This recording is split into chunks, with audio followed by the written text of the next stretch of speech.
Can you guys give up your living space? It's really cramped with 3 kids, you know?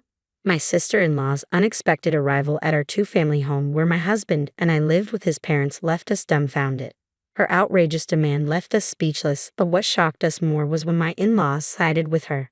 The space you're in is too big for just the two of you, isn't it? It's only fair to give it up for her and her growing kids. You two could manage in a smaller room, my father-in-law said. Fed up with their selfishness, I reached my breaking point. With a determined expression, I replied calmly, "All right, as you wish. My husband and I will leave." Taking my husband's hand, we moved out to a modest apartment. A few days later, my sister-in-law called in a frenzy. "Why did I get a notice to vacate from the real estate agency? Did you have something to do with this?" she demanded. That was my silent revenge against those who took over our home. My name is Emily, a remote worker in my 30s, living with my husband Michael. We met through a blind date arranged by my worried parents, and despite my initial reluctance, he turned out to be a pleasant surprise. He's kind and reliable, qualities that complement my assertive nature. Life with him was smooth, with his parents living nearby, maintaining a good relationship despite not living together.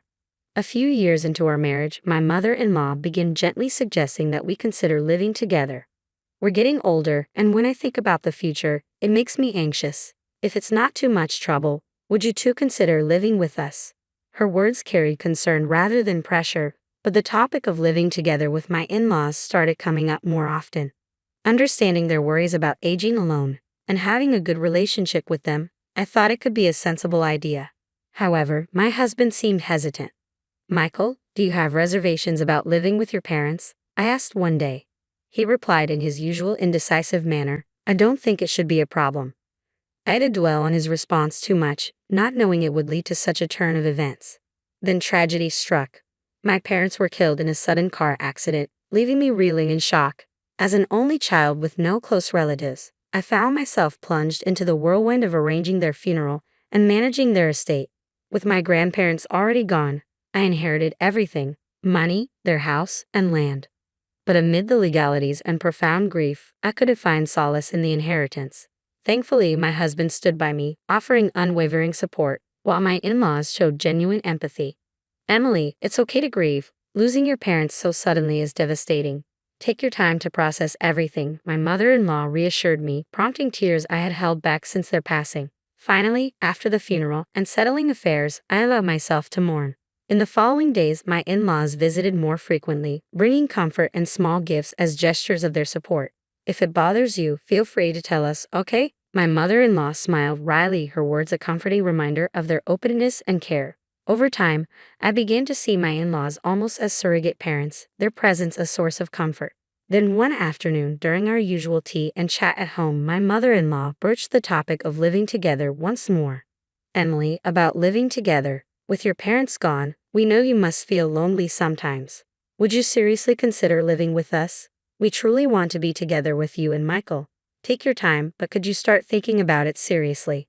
Their heartfelt proposal warmed my heart. Later that evening, I discussed it with Michael as he returned from work. "Your parents brought up living together again. I need to sort out my parents' house anyway, and I thought maybe it's a good chance to start afresh in a new home together. What do you think, Michael?" "Yeah, I'm sure it'll be fine. Let's do it," he replied, though I sensed a hint of hesitation. With his agreement, we conveyed our decision to my in-laws and began planning. The old house, inherited from my parents, posed seismic risks, so we opted to demolish it and build a new duplex on the same plot. The costs were substantial, but fortunately my parents' legacy covered them. Months later, our new duplex was ready, registered under my name. My in-laws were pleased with the home, and I felt a sense of relief as we embarked on our new life together. Initially, living with my in-laws went smoothly. However, over time, I began to notice a change in their demeanor.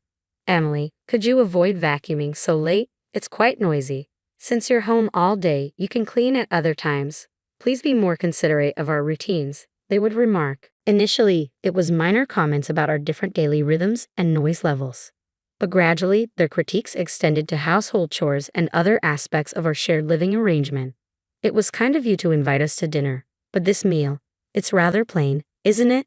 Could you make something more elaborate next time? Are you lacking in hospitality, perhaps? What sort of upbringing did your parents give you?" Their chilly words cut deep, though I tried to attribute it to my own shortcomings. They must be criticizing me for my own good, I rationalized, choosing to endure their harsh remarks. Yet their abrupt shift from warmth to coldness gradually took its toll on me. When I confided in my husband, he seemed to understand what was happening. So that's what's been going on. No, Emily, it's not your fault. You're doing a great job managing the household and working. You're the perfect wife for me. Don't let their words get to you, he reassured me with a gentle smile. However, I sense his reluctance to confront or challenge his parents, leaving underlying issues unresolved. As time passed, the mistreatment extended beyond words to financial matters. They ceased contributing to shared expenses, citing their pension income and implying our requests were unreasonable. You and Michael are both working, you have money. It's unfair to expect us, living on pensions, to contribute. It's quite heartless of you, they accused. Caught in a bind, we shouldered their financial burden as well. Then came a shocking revelation. My husband had been unfaithful, leading to our divorce. Let us stay with you. My sister-in-law barged in with her 3 children, unannounced. Bewildered, my husband and I were left speechless, but my in-laws welcomed them warmly. This is your home too. We wouldn't dream of turning you away. We're actually thrilled to have our grandchildren here. Your husband's betrayal must be exhausting for you. Come in and rest, they exclaimed. Thank you so much. Sorry for intruding, she replied cheerfully. Living under the same roof, my husband and I were never consulted when my in-laws happily invited my sister-in-law and her children to move in. While a short visit might have been manageable, the sudden permanent arrangement left me utterly perplexed. Feeling uneasy, I cautiously approached my mother-in-law to voice my concerns. This sudden decision to have my sister-in-law and her kids live with us, it's a bit.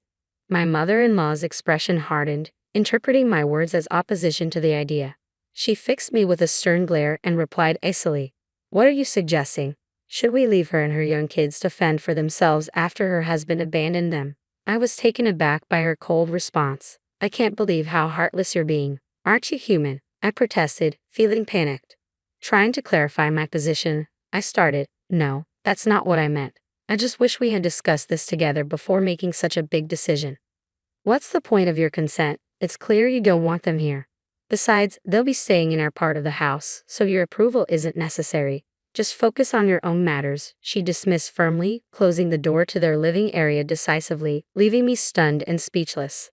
I stood there, bewildered by their irrational behavior and justification. The abrupt arrangement of living with my sister-in-law and her children quickly turned into a nightmare. Her kids freely roamed into our space, making noise and sometimes breaking things. Despite our requests for them to stay out of our rooms, they persisted, and when I asked my sister-in-law to intervene, she bluntly brushed off my concerns. "Why can't you just stay out of my family's business? And don't you dare discipline my kids. I'm not trying to scold them. I just want them to learn some basic manners like respecting others' personal space and not making noise in someone else's home. You're one to talk, living in this house thanks to Mom and Dad, and now acting all superior." Her face flushed with anger, she slammed the door to my in-laws' area once more. I realized she misunderstood that the house belonged to my in-laws, but I couldn't muster the courage to correct her. Nothing changed about the kids' behavior in the end. They continued to barge into my workspace, disrupting my work and throwing both my professional and personal life into chaos. I felt my sanity slipping away amidst the daily turmoil. Observing the children closely, I noticed something troubling. Despite their seemingly neat appearance, their teeth were riddled with cavities, their nails bitten and rough. It was clear they weren't receiving proper care. Coupled with their lack of manners, it became evident that my sister-in-law wasn't adequately looking after them, and my in-laws, perhaps overly indulgent with their grandchildren, seemed reluctant to correct them. Since my sister-in-law and her children moved in, our lives had been turned upside down. I was reaching my breaking point, utterly exhausted. Finally, I confided in my husband, who shared his long-held concerns. "It seems my parents have always favored my sister, leaving me feeling neglected for a long time. Despite their polished public image, they've hidden the family discord and their own flaws, always presenting themselves as a happy family of 4. After getting a job and moving out, my husband started living independently. Surprisingly, his parents' attitudes softened, showing more kindness and consideration. This newfound warmth extended to me after we married, leading us to believe they had changed for the better. However, since moving in together, their treatment of my husband reverted to how it was when he was young. While they showered their daughter with affection, they showed little regard for him, often treating him with coldness and disdain. As soon as their daughter moved in, Their behavior and attitude became noticeably different, and my husband realized that his parents' true nature hadn't changed since his childhood. It seems whether we live together or not determines how my parents behave outwardly. When we're apart, they maintain a perfect facade of kindness, but their true colors emerge when we share a roof. I'm sorry I didn't realize this sooner and put you through such hardship, my husband admitted, his eyes welling with tears. His confession stunned me. I had never imagined the kind in-laws I once knew were just a facade, and that they had been looking down on me all along. While I had begun to suspect their true feelings from their recent behavior, hearing the truth shattered me.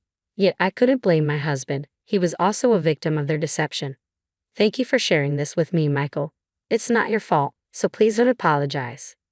With a newfound understanding of my in-laws' true nature, any lingering sense of inferiority evaporated.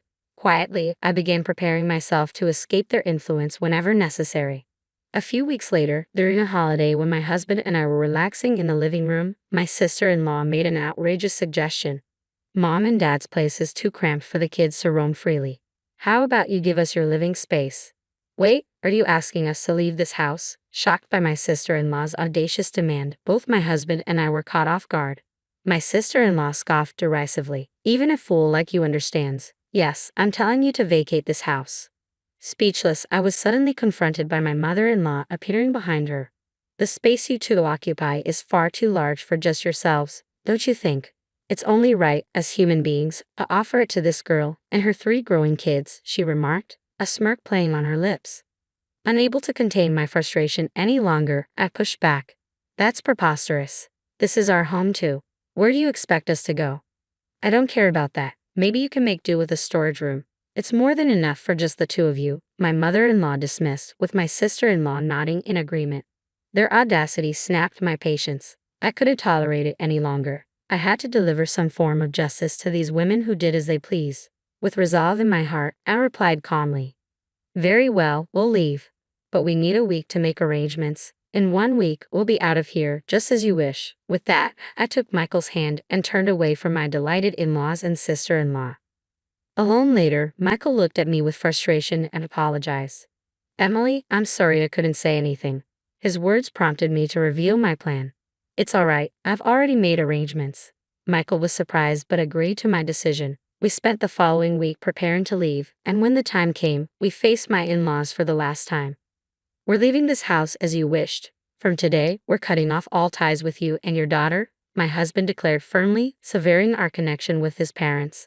But my in-laws appeared indifferent. Good riddance. You were a disappointment as a son from the start. You mean nothing to us. Ignoring their spiteful words, Michael and I departed from the 2-family house we had shared with them. We moved into a small rental apartment we had arranged temporarily. Despite its size, it offered us a quiet and peaceful start to our life together, just the 2 of us. A few days later, while working from home, I took a break and checked my personal phone. I was startled to see multiple missed calls from my in-laws and sister-in-law. Before I could think, my sister-in-law called again, her voice filled with anger. What's going on? I just got a message from the real estate agent saying we have to leave. Did you have something to do with this? What did you do? Ever since my husband confided in me about his parents' true nature, I had been quietly preparing to sell the house we shared with them. I had sought estimates from several real estate agents in secret, chosen one, and when the opportunity arose, finalized the sale. Although the house was newly built and assessed at a bargain, the land was prime real estate, allowing us to secure a decent amount from the sale. I sold the house, I replied calmly. It was in my name, not yours. We were only renting part of it to your parents. It's no longer ours. What? But we thought it was under Michael's name, so it should rightfully belong to us. My sister-in-law's shocked voice echoed through the phone, along with my mother-in-law's disbelief. I never deceived anyone. The house was always under my name. Now it belongs to someone else, I explained firmly. The revelation left them stunned, realizing their mistaken assumptions about ownership. Normally, you should have handed over ownership to us. What an ungrateful, deceitful person. My in-laws and sister-in-law screamed and hurled insults. I responded sharply, that's unfair. You made assumptions. I simply sold my own property. Please leave promptly. With that, I ended the call, disregarding their continued yelling. With an eviction notice from the real estate agent, my in-laws had no choice but to reluctantly vacate the house. It was rumored that they moved into an apartment, but their children's disruptive behavior quickly led to numerous complaints from neighbors. The landlord, unable to tolerate the disturbances, swiftly evicted them in less than a month. Once again homeless, my desperate in-laws stormed into my husband's workplace demanding to see him. Sensing the seriousness, the receptionist discreetly notified my husband, who then informed his boss. Concerned, his boss called the police. When they arrived, my in-laws and sister-in-law were restrained and taken into custody. It was then that my husband appeared. Seeing him, my in-laws and sister-in-law, still resisting, accused him bitterly. "You ungrateful child. We lost our home because of you. You need to take responsibility." Calling the police. "Are you serious? How could you behave like this?" My husband remained composed. "I no longer consider you family. I cut ties with you days ago. The police are here to handle the disturbance in our workplace. Is that clear?" His words left my in-laws speechless while my sister-in-law continued to protest. "You traitor, heartless man." She was eventually placed in a police car and taken away. During their interrogation, we learned from my sister-in-law's husband and his parents that she was the one who had an affair. Furthermore, it was her husband who initiated the divorce proceedings, which were still ongoing. In the aftermath of the police incident, my sister-in-law's husband insisted on divorcing her again. Reluctantly, she agreed, and their divorce was finalized. Following the divorce, custody of the children went to my sister-in-law's ex-husband. Under his care, with support from his parents, the children seemed to have turned a corner and become well-behaved. They were making positive strides. Meanwhile, my in-laws and sister-in-law received only a stern warning and were released. They had moved into a cheap, run-down apartment. It emerged that during their stay with us, they had been spending recklessly on luxury items while we covered living expenses and utilities, leaving them with almost no savings. My sister-in-law, unaware of this, was furious. "What's going on? Why wasn't I informed? I was relying on your support for alimony and expenses." "That's not our concern. You cheated and got divorced. You're responsible for your own alimony. You brought this on yourself," my husband responded bluntly. Even my in-laws, who had once spoiled my sister-in-law, were now at their wits' end. They argued over money daily. She had lost touch with her affair partner, leaving her without support. She took a part-time job out of necessity but caused trouble at work, facing imminent dismissal.